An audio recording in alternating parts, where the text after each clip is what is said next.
দেখেন এই জায়গায় তখন এই যুবক এই জালেম শাসকের কাছে একজন অন্ধ আসতো। এই অন্ধ একদিন চোখ ফিরে আসছে, চোখ ফিরে পেয়েছে। বলছে তুমি জালেম বাচ্চা বলছে, আরে তুমি চোখ ফিরে পেলে কিভাবে? এই তোমার চোখ সুন্দর হয়ে ফিরে আসলো কিভাবে? তো বলছে অমুক অমুক আমাকে চিকিৎসা করেছে। বলে কার নামে চিকিৎসা করেছে? বলে ওর আপনার এবং কি ওর যে স্রষ্টা, ওই স্রষ্টার নাম, যে সৃষ্টিকর্তার নাম দিয়ে আমাকে কি সে চিকিৎসা করেছে। যাই হোক, তার মানে আল্লাহ তার চোখ ফিরিয়ে দিয়েছে। এই কথা অন্ধ ওই জালেম বাদশার কাছে বলেছে। বলে হ্যাঁ, আমার এই মঞ্চে, আমার এই এলাকায়, আমার এখানে বসে তুমি আমাকে রব না মানে ওই যুবকের রব কে ঠিক করে তার কথা বলছো? ওকে ডাক দাও। যুবককে ডেকেছে, ডাকার পরে বলতেছে যে কি অবস্থা, তুমি এটা কেন বললে? তো বলছে হ্যাঁ, ওটা আল্লাহ আপনার এবং আমার সৃষ্টিকর্তা আল্লাহ তার চোখ ফিরিয়ে দিয়েছে। বলছে এই জ্ঞান তোমাকে কে শিখিয়েছে? তখন বলছে যে ওই আমাকে যে পাদ্রী, ওই পাদ্রী তাকে নিষেধ করেছিল আমার কথা না বলা হয়, কিন্তু পাদ্রীকে নিয়ে আসা হলো। পাদ্রীকে ডেকে নিয়ে এসে মঞ্চে তৈরি করার পরে গাছ যে কাটেন না, গাছ এইটা কি বলেন আপনারা? এই করাতে এভাবে ওই পাদ্রীকে এভাবে ফাড়া হয়েছে, দুনিয়া থেকে বিদায় করে দিয়েছে। আচ্ছা, যুবককে বলছে তুমি যদি এভাবে না ফিরে আসো তোমাকে ওই করাত দিয়ে কি করা হবে? এভাবে কাটা হবে। তো তুমি ফেরত আসবে না। যুবক তার লড়াচড়া করবে না, কারণ যুবকের মনের ভিতরে যে একটা পরিচয় আসছে, কার পরিচয়? পরিচয়টা দেখেন কেমন পরিচয়। আচ্ছা, তো এবার যুবককে যেহেতু হচ্ছে না, 8 থেকে 10 জনকে দায়িত্ব দিয়েছে যে একে পাহাড়ের উপরে নিয়ে এসে যেন নিক্ষেপ করে ফেলে দেওয়া হয়, যে যখন যেন মৃত্যুবরণ করে। নিয়ে গেছে 8 জন 10 জন, নিয়ে যাওয়ার পরে এখন উঁচু পাহাড়ে তাকে ফেলবে। যুবক বলতেছে আল্লাহ আমারও তুমি সৃষ্টিকর্তা, ওদেরও সৃষ্টিকর্তা, পাহাড়ও তুমি কি সৃষ্টিকর্তা। কিছুক্ষণ পরে আল্লাহর কি হুকুম? যুবকের বিশ্বাস আছে পাহাড়ের কাঁপনি, তাহলে ঝড়ে বাতাসেও পাহাড় মানে গাছ গাছালি লড়ে, কিন্তু পাহাড় তো ঝড়েও কিছু হয় না, কিন্তু ঝড় নাই কিছু নাই, পাহাড়ে ভাবে মানে কাঁপানি শুরু হয়েছে। তখন 8-10 জন, ওরা তো বিশ্বাস কার প্রতি? জালেম শাসকের প্রতি। বলছে এ কি হলো, ভয়ে আতঙ্ক ওরাই পরে কি সব বিদায়, সব ওরাই বিদায়, ওরাই মৃত্যুবরণ করে। যুবক ফেরত আসছে, বলছে নসিব আমি পথ। তখন যুবককে বলা হয় আবার 8-10 জনকে পানির ভিতরে নিজে নিক্ষেপ করো। ঠিক আছে, স্পিরিট বোট বা নৌকাতে যেমন হোক পানির ভিতর মাঠে নিয়ে গেছে। যুবকের একই কথা, আল্লাহ এই জমিনের সৃষ্টিকর্তা, আসমানের সৃষ্টিকর্তা, পানির সৃষ্টিকর্তা, যারা আছে তাদেরও আপনি সৃষ্টিকর্তা, আমি আপনার প্রতি আজকে আমার বিশ্বাস আছে। দেখো এরপরেই ওই যে স্পিড বোট বা নৌকার যে কাঁপনি আর যে ঢেউ, এই ভয়ে যে 8-10 জন এই যুবককে হত্যা করার জন্য গেছিল, তারা সবাই পানিতে কি ঝাঁপ দিয়ে লাফ দিয়ে পরে তারা দুনিয়া থেকে বিদায়। যুবক আবার ফেরত আসছে। ফেরত আসার পরে এই জালেম শাসক বলছে তুমি এভাবে আমাকে হত্যা করতে পারবে না। যুবক দেখছে যে আমাকে তো ছাড়বে না, তাহলে এক কাজ করি, আমার যে দাওয়াত, আমার যে আহ্বান, আমার যে টার্গেট, আমার যে উদ্দেশ্য, যে কারণে মহান স্রষ্টা আমাকে দুনিয়াকে পাঠিয়েছে, এই দুনিয়াতে আমাকে যে পাঠিয়েছে ওই টার্গেটটাকে পূর্ণ করি, তারপরে তার সাথে কথা বলবো, যা হবে সেটা পরে দেখবো, বিবেচনা করবো। জালেম বাদশাকে বললো শুনেন, এভাবে আপনি আমাকে হত্যা করতে পারবেন না, তার আগে আপনি এই কাজটা করেন। বলে কি? বলে এই কাজ। সে কাজটা হলো যে আপনার রাজ্যের যতগুলো লোক রয়েছে সকলকে একত্রিত করেন, দিয়ে ওখানে আপনি একটা মানে কি স্টেজ তৈরি করেন, সেখানে শুলিতে আমাকে ওখানে চড়াবেন, শুলির উপরে চড়াবেন। এই চড়ানোর আগে আমি যে কথাটি বলে দেবো ওই সমস্ত জনগণের সামনে ওই কথা বলে দিয়ে তীর নিক্ষেপ করবেন, তাহলে আপনি পারবেন, না হলে পারবেন না। জালেম শাসক বলতেছে যত তাড়াতাড়ি এই কাঁটা সরানো যায় অর্ডার দিয়ে দিল, সমস্ত জনগণ তোমরা আসো। সবাই আসছে, একত্রিত হয়েছে মুসলিম শরীফে। আমরা তো আবার সহিহ কোন যাচাই বাছাই করি, এই ঘটনাটা আসছে মুসলিম শরীফে, ভালো করে খেয়াল করবেন। সূরা বুরুজের তাফসীরে মুসলিম শরীফের কথা বলে আরো বিস্তারিত খুব সংক্ষিপ্ত হয়ে বললাম। সবাই একত্রিত হয়েছে, তাকে মানে শুলে চড়ানো হয়েছে। জালেম শাসক মনে করছে যত তাড়াতাড়ি কাঁটা সরানো যায়। এবার যুবক তাকে শিখিয়ে দিয়েছে, শোনো তুমি এই তীরটা যখন নিক্ষেপ করবে, তখন নিক্ষেপ করার সময় এই বলে নিক্ষেপ করো। বলে কি বলে? বলে বিসমি রাব্বি হাযাল গোলাম, এই গোলামের রবের নামে তীর নিক্ষেপ করলাম। বলেন তো দেখি ওর মুখ দিয়ে কি উচ্চারণ হয়েছে? জালেম শাসকের মুখ দিয়ে কি উচ্চারণ করে নিয়েছে? কার কথা উচ্চারণ করে নিয়েছে? কথা বলেন, কার কথা? আল্লাহর কথা। যুবকের বুদ্ধি দেখেন, যুবকের বিবেক দেখেন, যুবকের চেতনা দেখেন, চিন্তা দেখেন, টার্গেট দেখেন, উদ্দেশ্য দেখেন, কিভাবে তাকে ধরাশয় করেছে। বর্তমান যুবকের এই সুযোগ নাই। হ্যাঁ, বর্তমান যুবকদের এই কামনা নাই।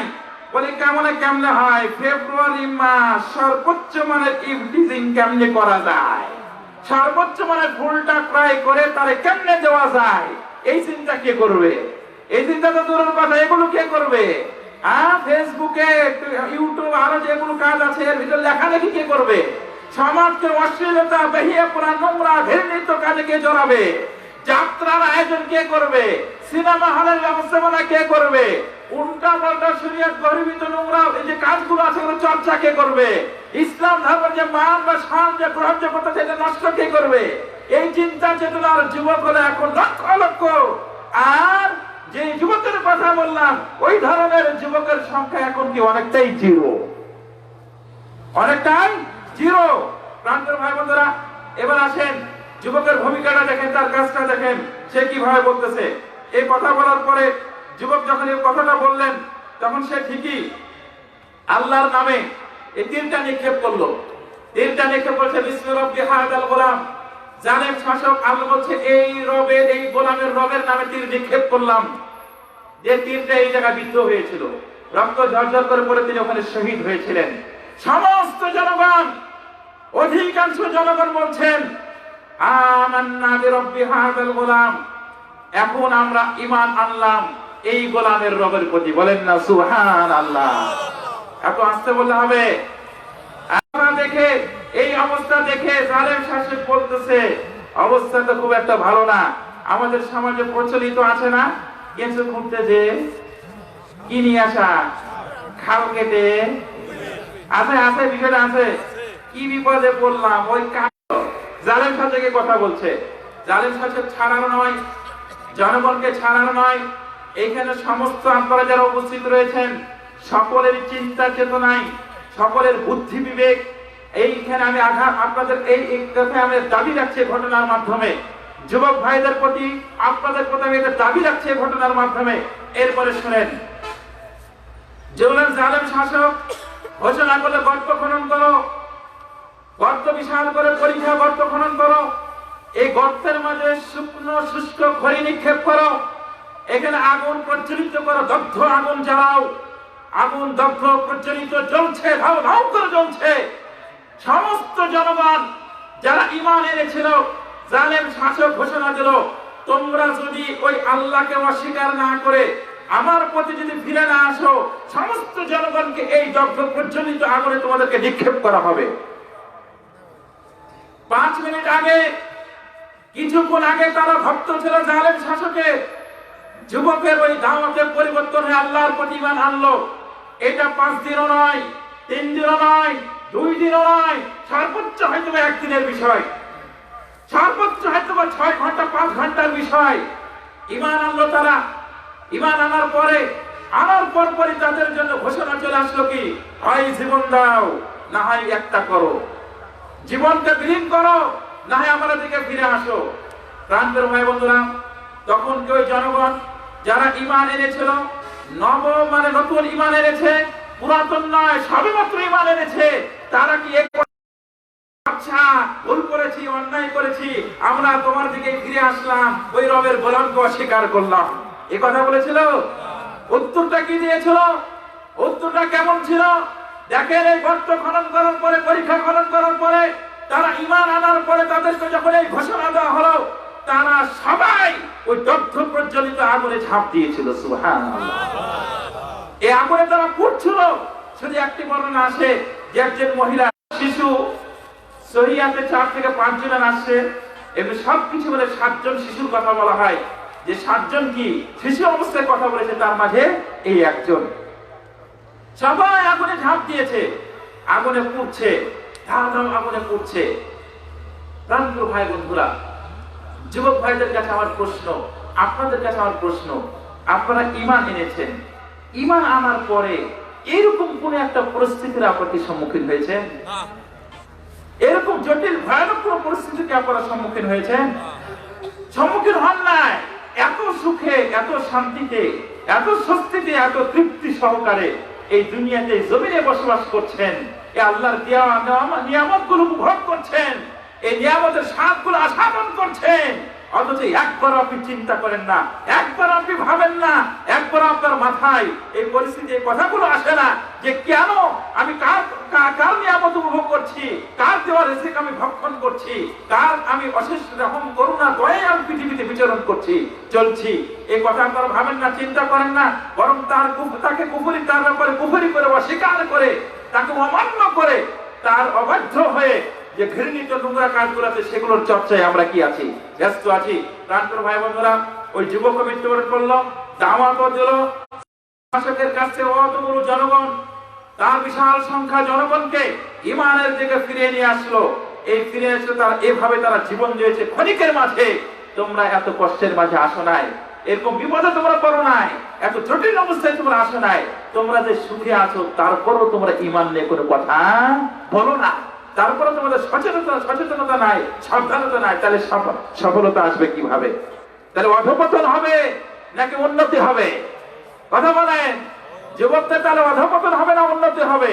তার তো পরিচয় নেই আল্লাহ। ও যে ঈমান আনলো যুবক, ওই জনগণ যে ঈমান আনলো, ঈমান আনার কিছুক্ষণ পরেই তাদের এতবার কঠিন জটিল ভয়ানক অবস্থার সম্মুখীন হতে হলো। তারা সেখানে তাদের ঈমানের উপর বহাল থেকে লড়াচড়া না করে, ডান বাম না হয়ে ওর উপর বহাল থেকে স্থির থেকে আল্লাহর এই পরিচয়টা বাস্তবে রূপ দিয়েছিল। আল্লাহ রাব্বুল আলামিন তাদের ভূয়সী প্রশংসা করেছেন। এই কোরআন মাজিদে, এই বিশ্ববাসীর সিলেবাসে সূরাতুল বুরুজে কয়েকটি বিষয়ে শপথ করে তাদের এই ঘটনা তুলে ধরে রব্বুল আলামিন বলছেন, হে উম্মত মুহাম্মদ, মিনহুম ইল্লা আইয়ুমিনু বিল্লাহিল আজিজিল হামিদ। শেষে আয়াতটা বলছেন ৮ নম্বর আয়াতে, তাদের কাছ থেকে প্রতিশোধ নেওয়া হয়েছিল একটি মাত্র কারণে, যে মহাপরাক্রমশালী শক্তিধর প্রশংসিত স্রষ্টার প্রতি তারা কি এনেছিল? প্রাণপ্রিয় ভাই বন্ধুরা, আমরাও তো ঈমানদার, বলি না আমি মুমিন? আমরা যুবক ভাইরা এখানে যারা মুরব্বী আছেন তারা বলি না ঈমানদার? সবাই আমরা ঈমানের দাবিদার। আলহামদুলিল্লাহ আমরা মুমিন ইনশাআল্লাহ। ইনশাআল্লাহ আল্লাহর কাছে আশা করি। তাহলে এই জায়গার ঈমানদার ব্যক্তিদের আর এখন বর্তমান ঈমানের সাথে একটু তুলনা করার দাবিটা থাকলো, এই তুলনা করার এই দাবিটা থাকলো। এই কথাটা আমি বলতে চাচ্ছিলাম যে প্রথমত আমাদের পৃথিবীব্যাপী, বাংলাদেশ ব্যাপী ঘরে ঘরে শিক্ষিত সন্তান রয়েছে, কিন্তু ওই শিক্ষার সাথে যে আসল শিক্ষা, মৌলিক শিক্ষা, এই শিক্ষাটা আমাদের মাঝে নাই। এই না থাকার কারণে অনেক পিএইচডিধারী, মাস্টার্স পাস, অনার্স পাস ভরি ভরি, কিন্তু ওগুলো জায়গাতে আর অন্যায় বেশি, এগুলো আরো বেশি হচ্ছে। কেন এটা? আরেকটি কথার মাধ্যমে বলি, আল্লাহর শিক্ষা, আল্লাহর দীক্ষা কেউ যদি নেয়, আল্লাহর শিক্ষার সাথে দীক্ষাটা কেউ যদি নেয়, এটাকে যদি কেউ গ্রহণ করে বাস্তবে রূপায়িত পরিস্ফুটিত করার যে কেউ আগ্রহ করে, এই চিন্তা চেতনা নিয়ে যদি মনটাকে তৈরি প্রস্তুত করে, সে যুবক ইহকাল পরকালে সার্থক যুবক, সে ব্যক্তি ইহকাল পরকালে সার্থক ব্যক্তি এবং আল্লাহর কাছে গৃহীত স্বীকৃতি প্রাপ্ত একটা প্রিয় বান্দা সে। কেন এই কথাটি বললাম? মৌলিক শিক্ষা আল্লাহকে জানা, আল্লাহকে চেনা, এই চেনাটা স্বাভাবিক মৌখিক চেনা হবে না, দাবিদার চেনা হবে না, মৌখিক কথার বলার চেনা হবে না। ঈমানদারকে আল্লাহ আবার ঈমান আনতে বলে, সেটা জানেন তো? আমার সাথে একটু শেয়ার করেন। যারা মুমিন আছে, এই মুমিনকে আবার ঈমান আনতে আল্লাহ বলে, সেটা জানেন তো? যে তোমরা আবার ঈমান আনো, নবায়ন করো, নতুন করে তোমরা ঈমান আনো। কোথায়? সূরা নিসার ১৩৬ নং আয়াতে আল্লাহ রাব্বুল আলামিন বলেন, ইয়া আইয়ুহাল্লাযীনা আমানু আমিনু বিল্লাহি ওয়া রাসূলিহি, হে ঈমানদারগণ, আবার ঈমান আনো, নতুন করে ঈমান আনো আল্লাহ এবং তার রাসূলের প্রতি। আপনাকে নবায়ন করতে বলেছি ঈমানটা, নতুন করে ধারণ করতে বলেছি ঈমানকে। এর ব্যাপারে একটা ব্যাখ্যা রয়েছে, তাফসীর রয়েছে, বাইহাকী শরীফের হাদিস। আল্লাহ রাসূল সাল্লাল্লাহু আলাইহি ওয়াসাল্লাম বলেন, যে কাপড় পোশাক পরিধান করা হয় একসময় পুরাতন হয়ে যায়, পরিষ্কার করে আবার পরিধান করা যায়, কিন্তু একটা সময় ওই কাপড় পরিষ্কার করে আর চলে না, তখন ঘরের ন্যাকড়ায় পরিণত হয়। ঠিক তখন কি আপনি বস্ত্রহীন থাকেন? তখন কি আপনার শরীরে পোশাক থাকে না থাকে না? কথা বলেন, থাকে কি থাকে না? থাকে। তখন কি নতুন পোশাক পরেন না? নতুন পোশাক ক্রয় করেন কিনা? আল্লাহ রাসূল সাল্লাল্লাহু আলাইহি ওয়াসাল্লাম ভাবে তোমার যে গতিতে তুমি ঈমান নিয়ে চলছো, এই ঈমানটা যেন চলছে না, কাজ হচ্ছে না, যে তুমি কাপড়টা নষ্ট হয়ে গেছিল, কাজ হচ্ছে না, চলছে না, যেমন নতুন পোশাক তুমি ক্রয় করে আবার পরা শুরু করলে, ওই ইমানটাকে তুমি আবার নবায়ন করো, নতুন করে তোমার অন্তরের মাঝে আবার সেটিং করো, আবার এটা কি করো, সেটিং করো, এটা জোড়া দাও, তালি দাও, এটা শক্ত করে তুমি এটা আবার ধারণ করো। তাহলে তোমার ইমানটা কিসে লাগবে? কাজে লাগবে। তাহলে তুমি একটা কার্যকর সার্থক তুমি একটা ব্যক্তিত্বে পরিণত হতে পারবে। কেন আল্লাহর পরিচয়ের কথা বললাম? এই কথাটা কেন আমি বললাম? যে একটি কথা আরেকটা আপনাদের মাঝে বলি। আব্দুল্লাহ ইবনে আব্বাস রাদিয়াল্লাহু তাআলা আনহু, তার থেকে একটি আসার বর্ণিত রয়েছে, আল্লাহ রাব্বুল আলামিন যে মানুষের রূহের অবস্থান, পাঁচটি অবস্থান, আলামে আরওয়াহ রূহের জগৎ, এরপর মায়ের পেটের জগৎ, মায়ের পেটে এক অবস্থায় থাকে, তারপরে বাহিরে এসে যে জীবদ্দশা, এটা একটা, কবরে আলামে বারজাখ এই একটা অবস্থা, সর্বশেষ 5 নম্বর হলো কিয়ামতের দিন। প্রথম ধাপে আলামে আরওয়াহ রূহের জগতে আল্লাহ রাব্বুল আলামিন একটা সমস্ত আদম সন্তানের কাছে বলেছেন, আলাস্তু বিরাব্বিকুম, আমি কি তোমাদের রব নই? এই দাবিটা করেছিলেন আল্লাহ রাব্বুল আলামিন। জনগণ আদম সন্তান সবাই উত্তরে বলেছিল, কালু বালা, যে আপনি অবশ্যই আমাদের কি রব। আব্দুল্লাহ ইবনে আব্বাস রাদিয়াল্লাহু তাআলা বলছেন যে ওই যে বালা যে শব্দ বলেছিল, কিন্তু বালা শব্দ বলার মাঝে সর্বপ্রথম কোন রূহটা, কোন আত্মাটা বালা শব্দ বলেছিল? কোন রূহটা বালা শব্দ বলেছিল? এর তাফসীরে আব্দুল্লাহ ইবনে আব্বাস রাদিয়াল্লাহু তাআলা বলছেন, সর্বপ্রথম যে বালা শব্দটা যে রূহের মধ্যে উচ্চারণ হয়েছিল তার নাম হলো মুহাম্মদ মুস্তাফা নবী করিম সাল্লাল্লাহু আলাইহি ওয়াসাল্লাম। প্রাণপ্রিয় ভাই বন্ধুরা, আল্লাহ রাব্বুল আলামিনের পরিচয়ের বিষয়ে সর্বপ্রথম স্বীকৃতি এই কথাটা মুখ দিয়ে উচ্চারণ হয় এই রূহ এর মুখ দিয়ে, আল্লাহ রাসূল সাল্লাল্লাহু আলাইহি ওয়াসাল্লামের মুখ দিয়ে। আল্লাহ রাসূল সাল্লাল্লাহু আলাইহি ওয়াসাল্লাম সর্বছোট, সবচেয়ে ছোট, বয়সেও ছোট, সবশেষ তিনি নবী। তার আগে অনেক বড় বড় অনেক নবী পার হয়ে গেছেন। ইব্রাহিম নবী, মুসা নবী, ঈসা নবী, নূহ নবী, বড় বড় মাপের নবী পার হয়ে গেছে। কিন্তু এই যে নবীরা পার হয়ে গেছেন, তাদেরকে শ্রেষ্ঠ নবী বলা হয়নি, সর্বশ্রেষ্ঠ বলা হয়নি। সর্বশ্রেষ্ঠ কোন নবী বলেন? কোন নবী? এর কারণ হিসেবে আব্দুল্লাহ ইবনে আব্বাস বলছে যে উনি সর্বপ্রথম আল্লাহ রাব্বুল আলামিনের পরিচয় দিতে সর্বপ্রথম মুখ দিয়ে উচ্চারণ হওয়ার কারণে, আল্লাহর এই পরিচয়টা সর্বপ্রথম তার মুখ দিয়ে উচ্চারণ হওয়ার কারণে, যদিও নাকি তিনি বয়সে ছোট, কিন্তু মানগত দিক দিয়ে, সম্মানগত দিক দিয়ে পৃথিবীর সবচেয়ে তিনি শ্রেষ্ঠ। সুবহানাল্লাহ, সবচেয়ে শ্রেষ্ঠ। কেন শ্রেষ্ঠ? যে আল্লাহ নামের এই পরিচয় তার মুখ দিয়ে প্রথমত কি হয়েছিল? উচ্চারণ হয়েছিল। এখান থেকে বলা হয়, যেই ব্যক্তি, যেই জাতি, যেই সমাজ, যে এলাকার যুবকরা সত্যিকারের সবকিছু, ব্যবসা বাণিজ্য সবকিছু করবে, দুনিয়া করে পরকালে করবে, কিন্তু এই সবকিছু করার মাঝে তার স্রষ্টার পরিচয়টা যদি আগে ধরে রাখে, তাহলে ওই যুবক হলো ওই সমাজ, ওই জাতি, ওই এলাকা, ওই অঞ্চলের জন্য একজন মডেল হবে, সর্বোচ্চ মানের কি একজন যুবক হবে ইনশাআল্লাহ। এই জায়গা থেকে আসছে। প্রাণপ্রিয় ভাই বন্ধুরা, যাই হোক, আমি একটা কথা বলছিলাম এখানে, আরো তো কয়েকটা বিষয়, যাই হোক, আমার সর্বশেষ কথা,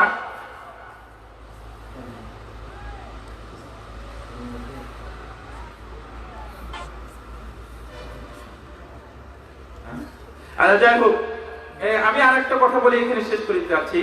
আসলে যুবকদের এই একটা পয়েন্টে যে শিক্ষার এই কথাটা বলছিলাম, আমাদের মাঝে যে শিক্ষার যে বিষয়গুলো আছে,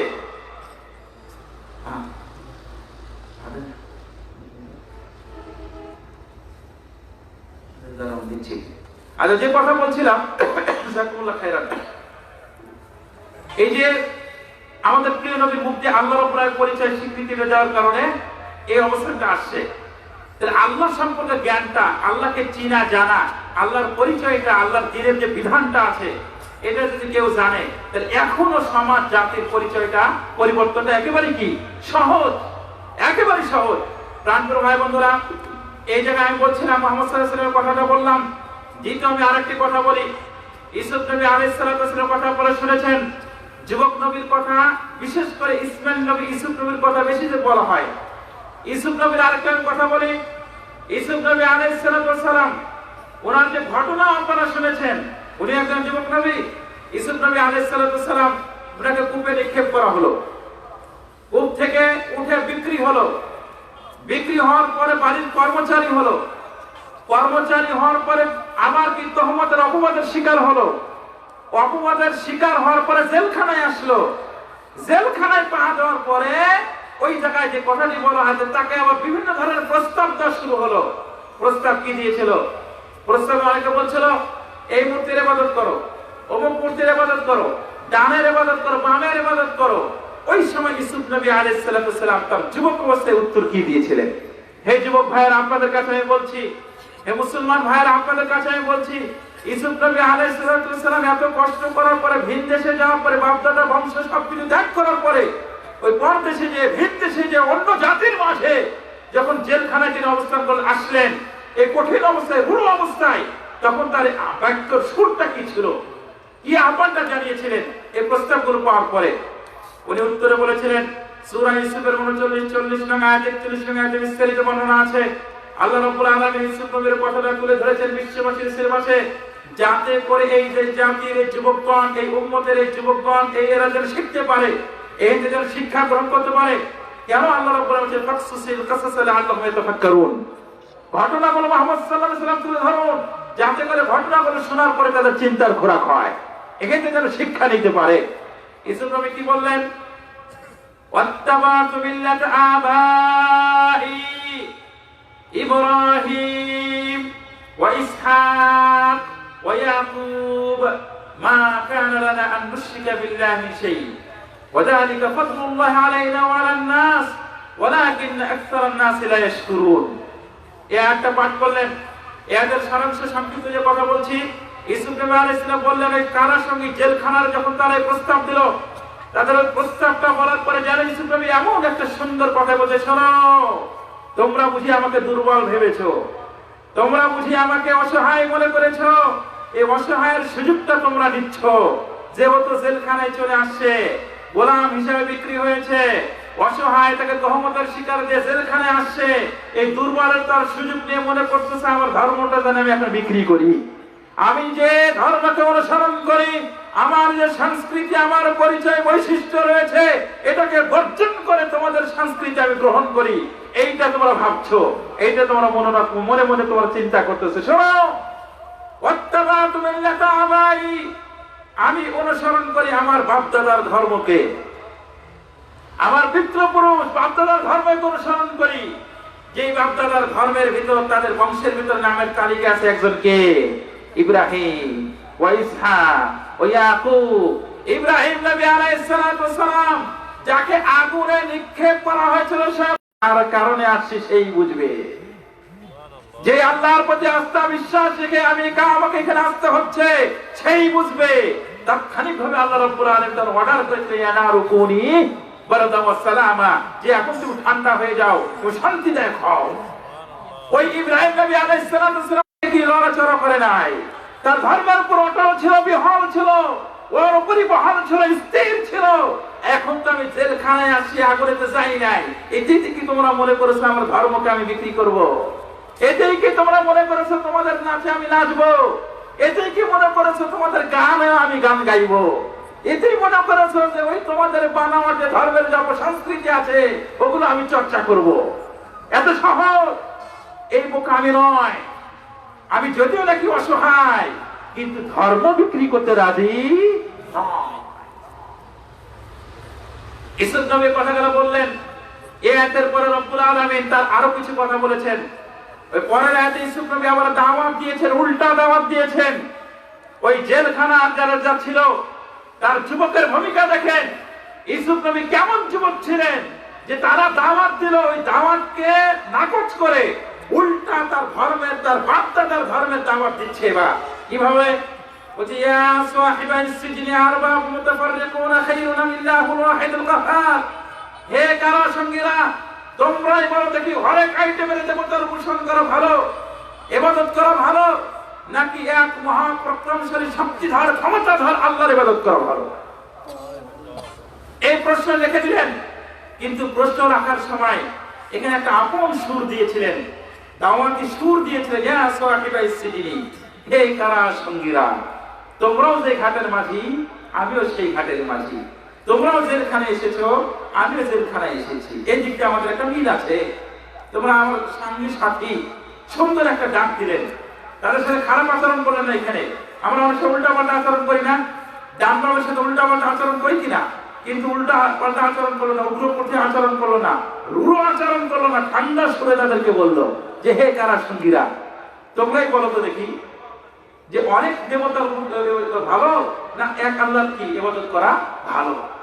প্রশ্ন রেখে দিলেন।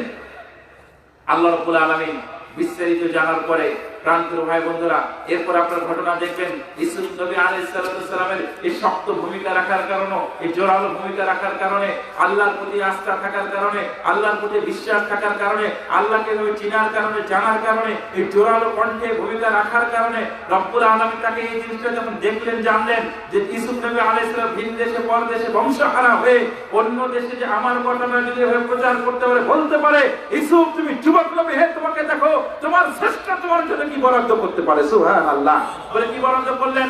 পরবর্তীতে আপনারা জানেন এই ইউসুফ নবী আলাইহিস সালামকে সেই দেশের অর্থমন্ত্রী নিয়োগ করা হয়েছিল। সুবহানাল্লাহ। টাকার কাছে মানুষ লড়ে না, বলে টাকার কাছে মানুষকে কাঁধের উপর নাকি টাকার কাছে কথা বলে, ঠিক? হ্যাঁ, আপনাদের বুঝি টাকার প্রয়োজন নাই? আছে? টাকার প্রয়োজন আছে? হ্যাঁ, কই কথা বলেন না যে টাকার প্রয়োজন নাই, তারা আজকে দিয়ে দেন, বেশি করে দিয়ে দেন, দিয়ে দেন, প্রয়োজন নেই আপনাদের টাকা পয়সা। দেখেন অর্থমন্ত্রী অন্যান্য মন্ত্রীর তুলনায় অর্থমন্ত্রীর দামটা হলো কি একটু আলাদা। ইউসুফ নবীর ওখানে কোনো বংশ নাই, নিজস্ব কোনো পরিচিত লোক নাই, প্রভাবশালী ক্ষমতাধর তার পরিচয় নাই, সে একজন জেলখানার একজন কি জেলখানায় একটা কি অপরাধী ব্যক্তি। যেহেতু জেলখানায় কি ভালো ব্যক্তিরা যায় না, কারা যায়? অপরাধী। যদিও নাকি তার অপরাধটা কি ছিল, মিথ্যা ছিল, বানোয়াট ছিল। ইউসুফ নবী আলাইহিস সালামকে রব্বুল আলামিন দেখিয়ে, ইউসুফ তুমি যদি ভিন দেশে এসে আমার এই কথাটা প্রচার করতে পারো, তাহলে তোমার স্রষ্টা তোমার জন্য কি বরাদ্দ করতে পারে, দেখো তোমাকে এই দেশের অর্থমন্ত্রী বানায় দেওয়া হবে। সুবহানাল্লাহ। এই বিশ্বাস যদি রাখতে পারে কোন যুবক, এই বিশ্বাস চিন্তা চেতনা যদি কোন যুবক এখন এভাবে গড়ে তুলতে পারে, তবে উগ্রপন্থী নয়, উগ্রপন্থী নয়, উশৃঙ্খল পন্থা নয়, সুন্দরভাবে সুশৃঙ্খল ভাবে ভালোবাসার টান দিয়ে জানার মাধ্যমে, চিনার মাধ্যমে, আল্লাহকে চিনার মাধ্যমে, জানার মাধ্যমে, শরীয়তকে বুঝার মাধ্যমে কোন যুবক যদি কোন সমাজ, কোন এলাকায় এই পরিবর্তনের চিন্তা ভাবনা করে নিয়ে আসে ধৈর্য ধারণের মাধ্যমে, তার ইউসুফ নবী আলাইহিস সালামকে রব্বুল আলামিন যেভাবে ভিন দেশে তাকে সম্মান ইজ্জতের অধিকারী করেছিলেন, বর্তমান বিশ্বে ইনশাআল্লাহ দীপ্ত কণ্ঠে ঘোষণা করে বলতে পারি যে ওই জাতীয় সমাজের জন্য ওই যুবক আল্লাহকে ইজ্জতধারী করবে ইনশাআল্লাহ। এই জন্য আমি প্রথমে বলেছি আপনাদের কাছে যে বর্তমান যুবক সমাজের ওই জ্ঞানটা নাই, না জানার কারণে এই দুর্দশা, এই না জানার কারণে কঠিন অবস্থা, এই অধঃপতনের মূল কারণ এখন বাবাও জানে না, ছেলেও জানে না কি করছে, বাবাও জানে না, ছেলেও জানে না কি করছে। আমি বলছিলাম আমার বিষয়টা এখানে বলা হয়েছে যে যুবক সমাজের অধঃপতনের যে কারণগুলো, কারণ অনেক আছে, কারণ অনেকগুলো আছে, তবে মূল একটা কারণ যদি ঠিক হয়ে যায়, এইটা যদি কেউ সংশোধন করতে পারে, বাকি সব কারণ তার ভিতর দিয়ে এমনি ঠিক হয়ে যাবে, বাকি সব কিছু এমনি কি হয়ে যাবে, ঠিক হয়ে যাবে। সে একটা বিষয় হলো কি, আপনার আল্লাহ সম্পর্কে আপনাকে জানতে হবে, এই আল্লাহ সম্পর্কে আপনাকে কি করতে হবে, চিনতে হবে।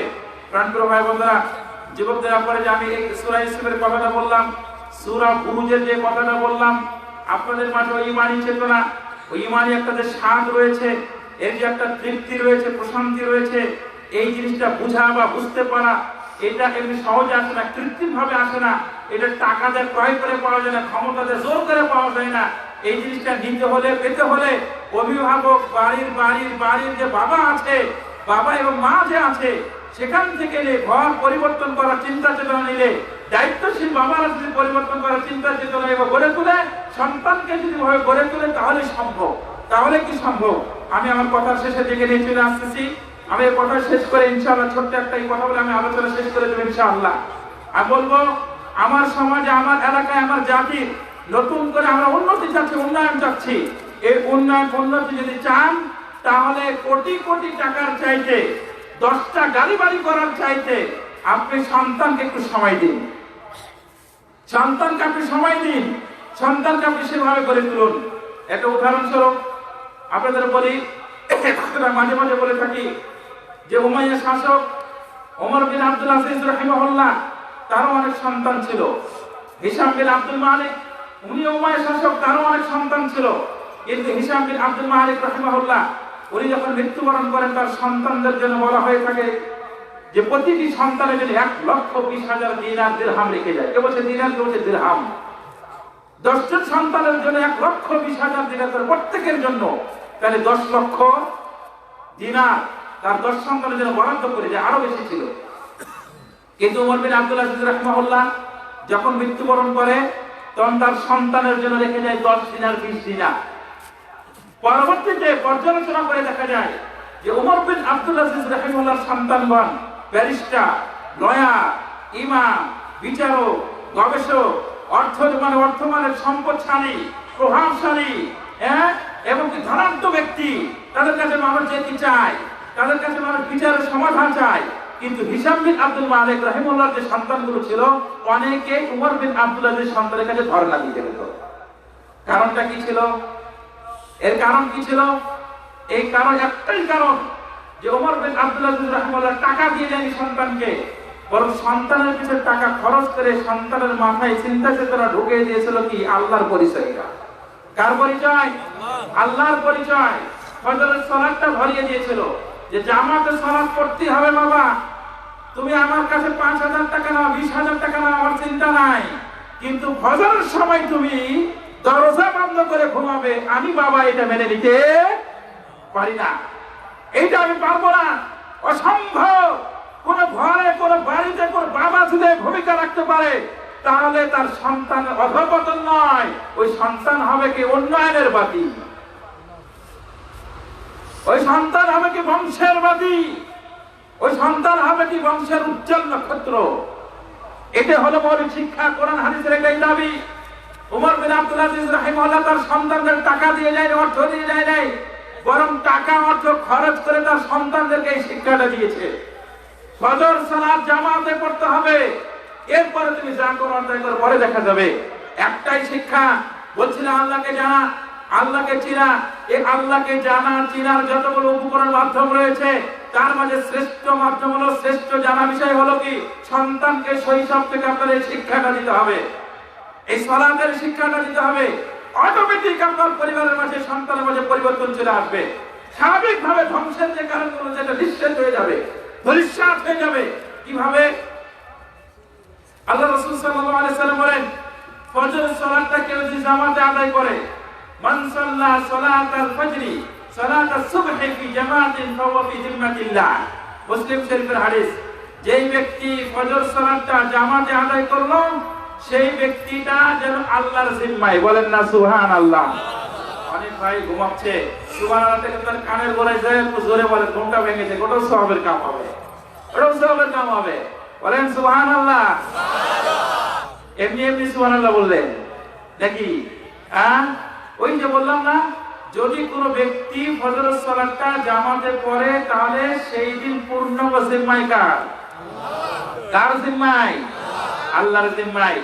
এখনকার বাবারা, এখনকার মারা ঘর থেকে সন্তানদের পাঠায় মোবাইল ধরা যায় একটার জায়গায় দুইটা, খালি দুইটাই না, দুইটা ধরা যায়, বলে বাবা কত কত দূর, বলে কি হলো না হলো আল্লাহ ভালো জানে।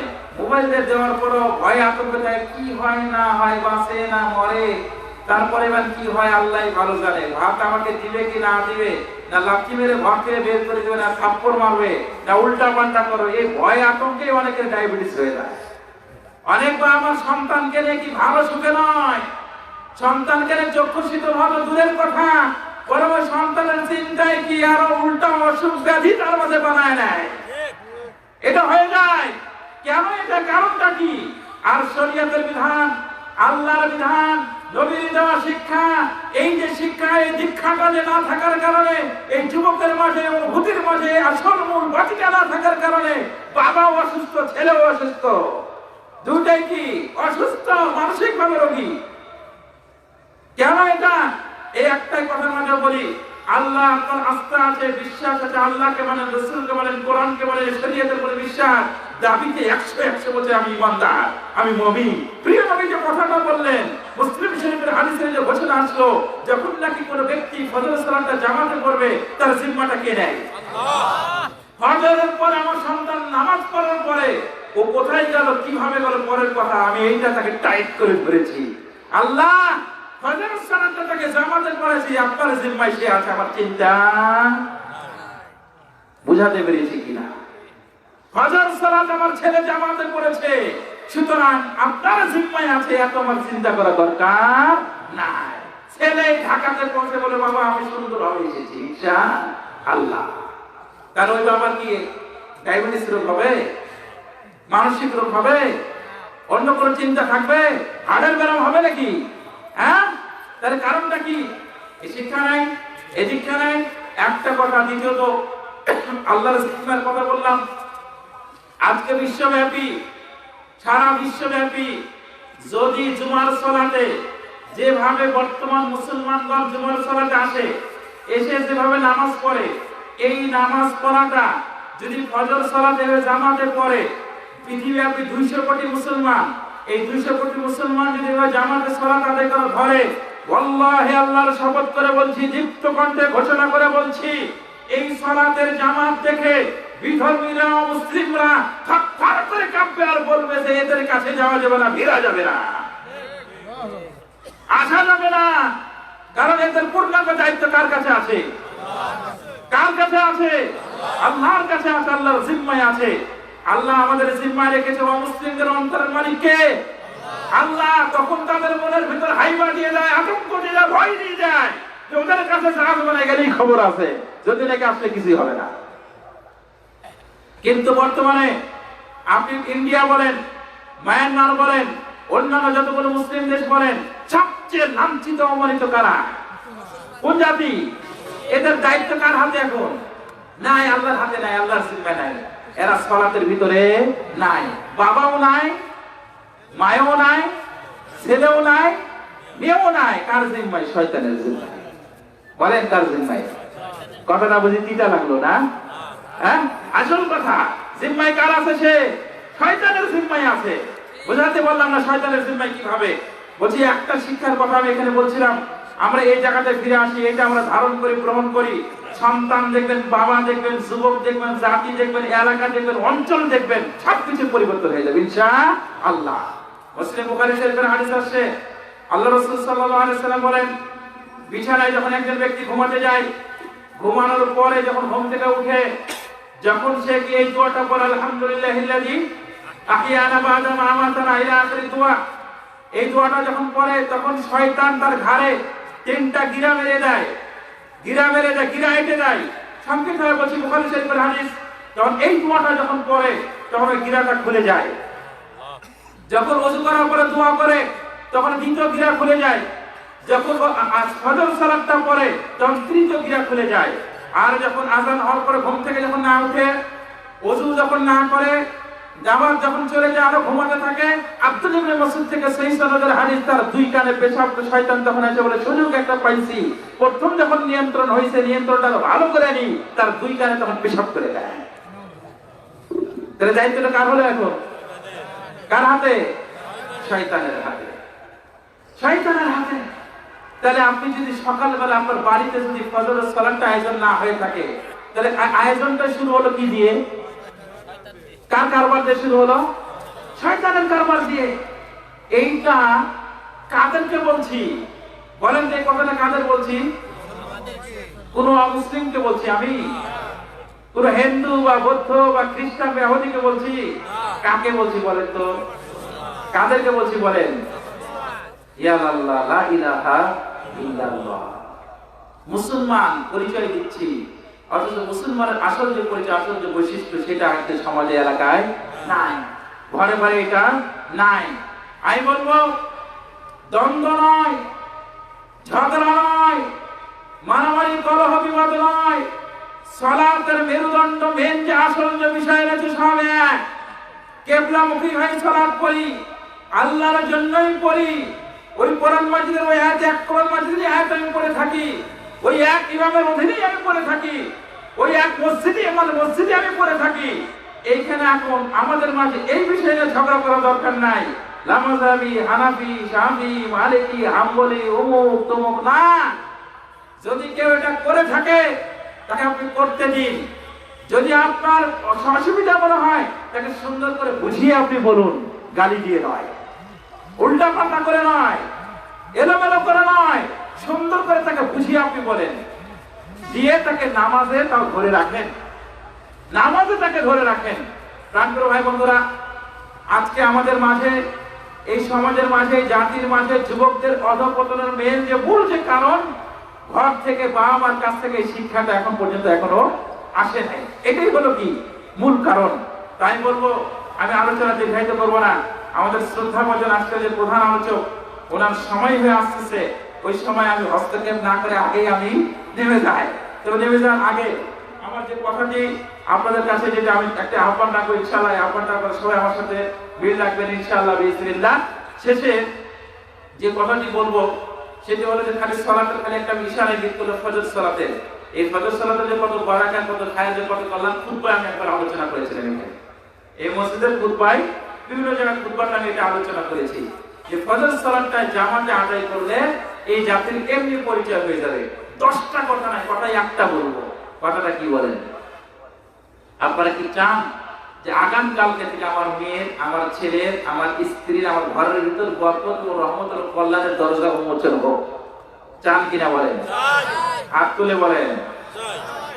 অনেকে ভয়ে হাত তুলতেছে, তুলে বিপদে পড়ি কিনা।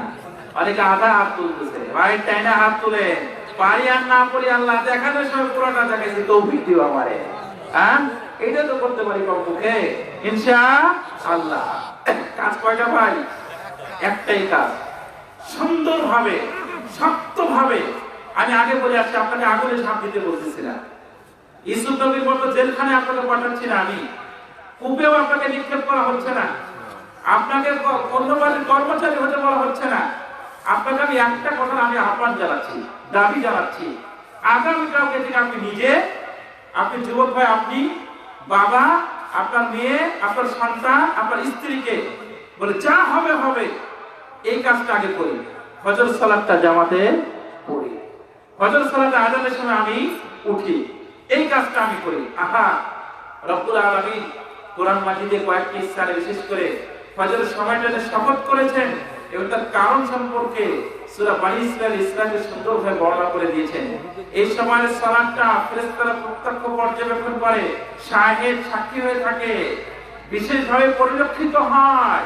এই সময়ের সালাতটা কিসের মাধ্যমে? ফেরেশতাদের মাধ্যমে। এটা আল্লাহর কাছে উপস্থাপন করা হয়, নিয়ে যাওয়া হয়। অতএব এই বিষয়টার মাধ্যমে আমাদের জাতিগত, সমাজগত, ব্যক্তিগতভাবে, পারিবারিকভাবে, নৈতিক জীবনে, আন্তর্জাতিক জীবনে সব কিছুর মাঝে এই পরিবর্তনটা আমরা আনতে পারি। এই জিনিসটা যদি আমরা শুরু করি, কোনটা? কোন জিনিসটা? এই যুবক ভাই আপনারা যারা এখানে আছেন, এই সকলের কাছে 8-10টা কথা না বলে এই কথাটা আমি বলে যাচ্ছি যে আগামীকাল ক্ষেত্রে আমরা এই কাজটা করি।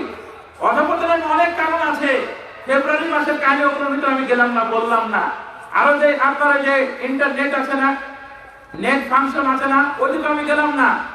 ওইদিকে না যে অধঃপতনের কারণ, একটা কারণ বলতে আমাদের জ্ঞানের অভাব, চর্চাটা সঠিকভাবে নাই। আর দ্বিতীয়ত যে কথাটা বললাম, এখান থেকে রক্ষা পাওয়ার উপায়, যতগুলো উপায় আছে তার শ্রেষ্ঠ একটা উপায়, সেটা হলো কি যে আমি আগামীকালকে আমার সালাতটা কি করবো? আমরা ধরবো। এই ধরার আগে আমাদের শ্রদ্ধাভাজন আলহামদুলিল্লাহ আমাদের প্রধান অতিথি, প্রধান আলোচক মঞ্চে চলে আসছেন। এই জন্য আমি অপেক্ষা ছিলাম যে আমি আলোচনা আমি শেষ করে ফেলবো। তবে এই শেষে আর একটা কথা বলে ইনশাআল্লাহ আমি আলোচনা মিটিটাতে আছি ইনশাআল্লাহ বিসমিল্লাহ।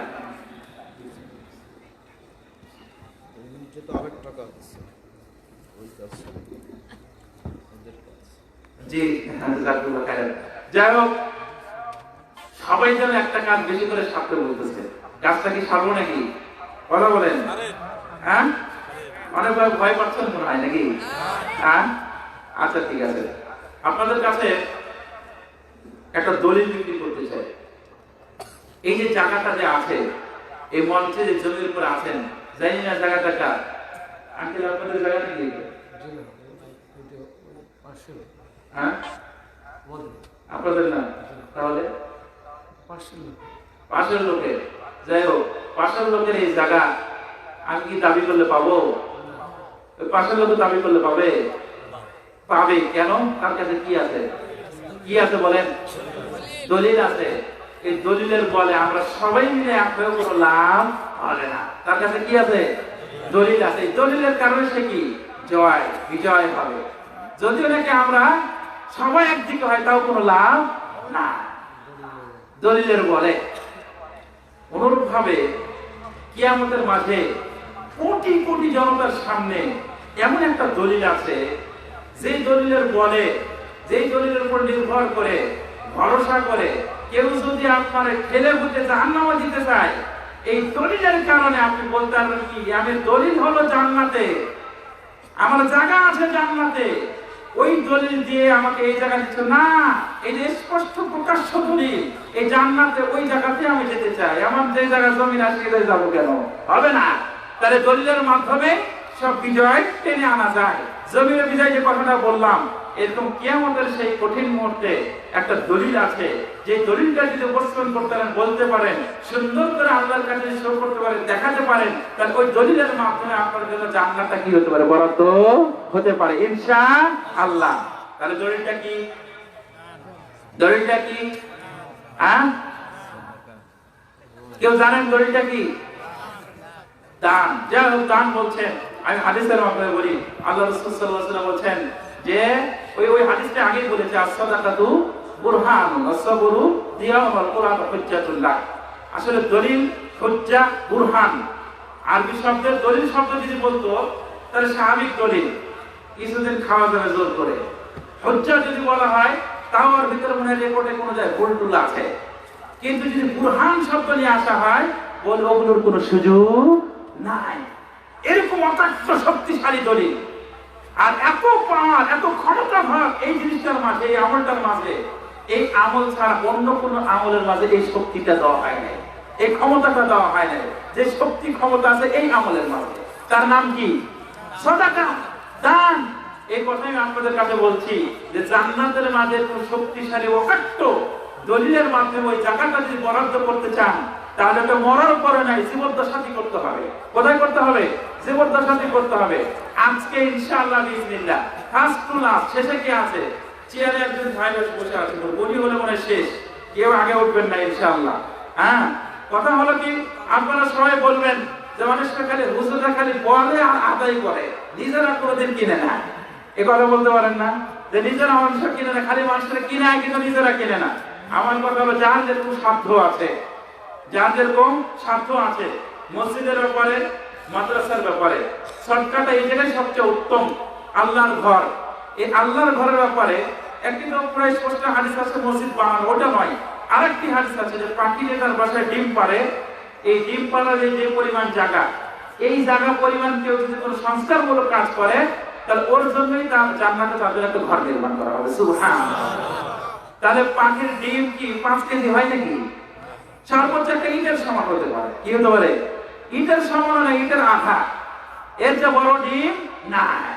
তো বলছে ইটের মতো একটা, ইট কেনার মতো কেউ যদি একটা জায়গা দিয়ে কিছু দিয়ে মসজিদকে সহযোগিতা করে, তার এই সহযোগিতাই হলো সাদাকা, এটি হলো দলিল। এই দলিলের মাধ্যমে তার জন্য জান্নাতে কি করা হতে পারে? বরাদ্দ করা হতে পারে। সুবহানাল্লাহ। আমি এই জন্য আপনাদের এই হাদিসের মাধ্যমে লম্বা কথা না বলে, আমি নিজের থেকে শুরু থেকে শেষ পর্যন্ত যারা এখানে আছেন, মঞ্চের বাইরে কেউ আমার কোটিপতি হয়ে বলবেন যে 5 টাকাতে কিনলেও হবে না, ওটা তো হবে না, কাউকে আমি জোরও করতে পারবো না। যে কোটিপতি আছে তার মান এবং শান অনুপাতে দলিল কিনবেন, আর যে লাখ টাকার মালিক আছে সে অনুপাতে দলিল কিনবেন, আর যে 1000 টাকার মালিক সে অনুপাতে দলিল কিনবেন। আর যারা রিক্সা চালক ভাইরা আছে তাদের কাছে বলবো 10টা ইটের দাম একটা কত? 10 টাকা না 15 টাকা, যাই হোক, এইটা দেওয়া হলো। আজকে দলিলটা নিয়ে যাবে ইনশাআল্লাহ বিসমিল্লাহ। এটা আমার দাবি বা আহ্বান। তা আমাকে যে শুরু করলাম, আপনারা কেউ পকেটে হাত না দিয়ে হাতটা বাইর করে রাখেন না, সবাই হাত দেন, এই দলিলটা ক্রয় করবেন। কিছুদিন আগেই বললাম যে হুজুররা খালি বলে কিন্তু কোনো সময় দেয় না, কিনে না, এই জন্য আগে আমি দিলাম, তারপরে আপনাদের কাছে যাচ্ছি ইনশাআল্লাহ বিসমিল্লাহ। সবাই হাত দেন, যা হোক ইনশাআল্লাহ বিসমিল্লাহ। কত? মাশাআল্লাহ, আমার কাছে আসছে 500 টাকা। এটাই পকেটে আসলো। কে কিভাবে পারেন দিয়ে দেন, আর না হয় যে ছাত্ররা আছে আপনারা মাঝখানে 100 দিয়েছিল। হ্যাঁ মাশাআল্লাহ, এটা বলবো না, যে যেভাবে দিচ্ছেন আপনারা, এই যে কি বলে ছাত্ররা, তোমরা একটু মাঝখানে যাও, কষ্ট করে অনেক সময় আসতে কষ্ট হয়, তোমরা একটু মাঝখানে চলে যাও।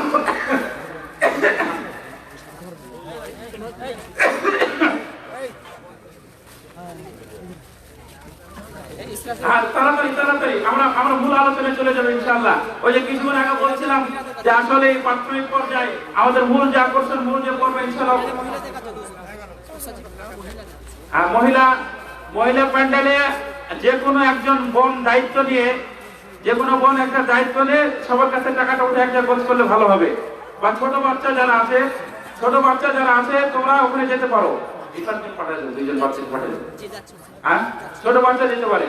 ভাই কেউ খালি হাতে কি করবেন না ইনশাআল্লাহ বিইজনিল্লাহ। আমি বলছিলাম যে আসলে শুরুতেই বলেছিলাম যে আমরা এখানে যে আল্লাহকে না দেখে বিশ্বাস করি, আমাদের স্বার্থটা এখানে ত্যাগ করি। এই যে না দেখে বিশ্বাস করি, এই ত্যাগ করা, এই ত্যাগের বিনিময় অনেক বড়, এটা অনেক বড়। যেটা বলেছিলাম আল্লাহর পক্ষ থেকে ক্ষমা এবং আল্লাহর পক্ষ থেকে বড় পুরস্কার, এই জিনিসগুলো আছে, এই যেগুলো হবে।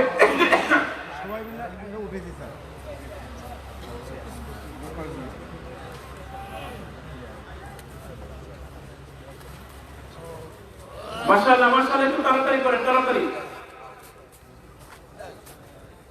মাশাআল্লাহ মাশাআল্লাহ, সালাম। আচ্ছা মাশাআল্লাহ মাশাআল্লাহ, জাযাকুল্লাহ খাইরান, জাযাকুল্লাহ খাইরান। মাশাআল্লাহ, আপনারা টাকা দিয়ে অনেকে মনে হয় চলে যাচ্ছেন, আর যায়েন না কেউ। ইনশাআল্লাহ আমাদের যে মূল আলোচনা এখানে শুরু হয়ে যাবে। আশা করি ইনশাআল্লাহ আপনারা সবাই অংশগ্রহণ করবেন, যে যতটুকু পারেন সেভাবে অংশগ্রহণ করবেন। আমি এখানে আর দীর্ঘায়িত না করে আমাদের মূল আলোচনায় চলে যাই। যে ইনশাআল্লাহ আপনারা বসেন, কেউ উঠবেন না ইনশাআল্লাহ। যে আপনার অল্প সময়ের মাঝেই আমাদের যে শ্রদ্ধাভাজন উস্তাদ এবং আজকের প্রধান অতিথি, প্রধান আলোচক, প্রধান মেহমান, উনি ইনশাআল্লাহ আমাদের কাছে আলোচনা রাখবেন। এখানে আমাদের মাঝে সুন্দর গুরুত্বপূর্ণ বিষয় আলোচনা রাখবেন। এই বিষয়টা শুরু থেকে শেষ পর্যন্ত আমরা অনেক মনোযোগ সহকারে শ্রবণ করবো ইনশাআল্লাহ বিইজনিল্লাহ। এই পর্যায়ে আমাদের সম্পর্কে আলোচনা নিয়ে আসতেছেন আজকের প্রধান আলোচক, প্রধান মেহমান, প্রধান অতিথি, আমাদের শ্রদ্ধাভাজন উস্তাদ শেখ আবু আব্দুল্লাহ মোহাম্মদ শহীদুল্লাহ খান মাদানী, প্রিন্সিপাল মাদ্রাসাতুল হাদিস নাজিরবাজার, ঢাকা। তার আলোচনা করার জন্য বিশেষভাবে আমরা অনুরোধ করছি। জাযাকুমুল্লাহু খাইরান। আসসালামু আলাইকুম ওয়া রাহমাতুল্লাহি ওয়া বারাকাতুহু।